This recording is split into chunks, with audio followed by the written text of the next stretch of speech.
Hello guys, good morning! Gagawa ko ng panibagong vlog or vlog sa nabili kong bagong continuous injection.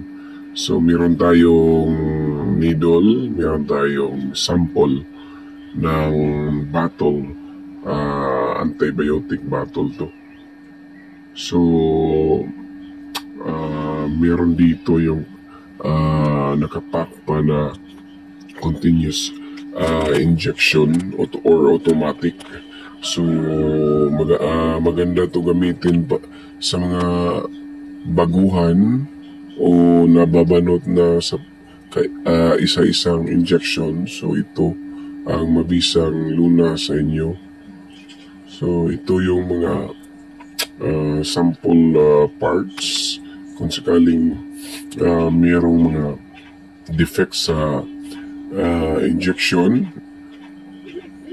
Ito yung i-replace or spare parts ng injection. So ito yung kabuuang injection.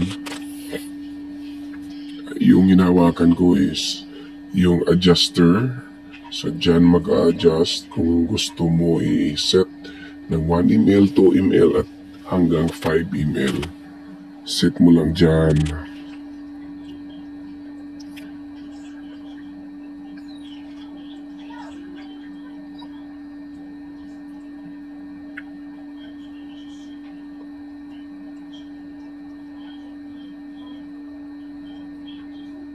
Adjust mo lang, i-adjust mo lang, set mo lang kung anong ml yung desire para sa i-injectionan mo. So, ito yung cover ng ilalagay mo na antibiotic ba or vitamins. Cover dyan para iwas mahulog. Lock mo lang dyan.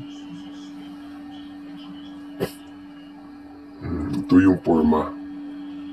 Maganda ito gamitin guys. Hindi ko pa ito na-try. Pero i-try ko ito mamaya. Gagawa ako ng panibagong vlog sa paggamit nito. So itong bottle na to ni antibiotic, sample ko lang to. Ilagay mo lang dyan, push mo lang, idiin mo lang dyan, pack, para maka-absorb o maka-zip siya ng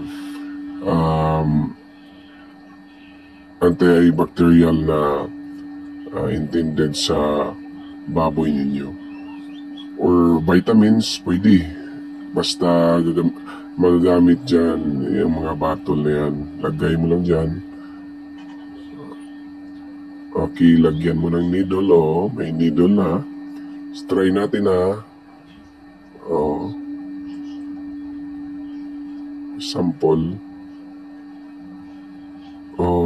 Nakita nyo. Ang ganda. Maayos. So excited na akong gagamitin ko ito mamaya. So mayong